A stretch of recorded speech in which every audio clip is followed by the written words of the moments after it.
কিন্তু ভাবি সমস্যা হয়েছে কি, মানে তুমি তো জানোই আমার হাতের অবস্থা, মানে কিছু অর্থকরী দরকার ছিল ভাবি।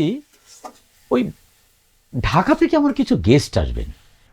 ওমা, তাহলে তো ভালোই। বাড়িতে নিয়ে আসো, আমি তোমার ভাইজানরে বইলা বাজার টাজার করাই আনতেছি। না না ভাবি, সেটা তো বাড়িতে আনাই যেত, কিন্তু সমস্যা হয়েছে কি, ওরা তো আসবে ঘুরতে, মানে গ্রাম দেখবে, ঘুরবে, নাচ গান করবে, টিকটক করবে, ভিডিও করবে। ওরা আমাদের বাড়ি থেকে বেশ দূরে থাকবে আর কি। তাহলে তাদেরকে আপ্যায়ন করবো কিভাবে? না ভাবে, আমি সিদ্ধান্ত নিয়েছি তাদেরকে রেস্টুরেন্টে খাওয়াবো। ও আচ্ছা, ঠিক আছে, খাও। ভালো সিদ্ধান্ত নিছো। কিন্তু ভাবি সমস্যা হয়েছে কি, মানে তুমি তো জানোই আমার হাতের অবস্থা, মানে কিছু অর্থকরী দরকার ছিল।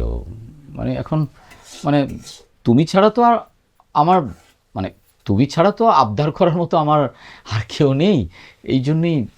একদম ডাহা মিথ্যা কথা বললা ওমর। তোমার অনেক মানুষ আছে আবদার করার।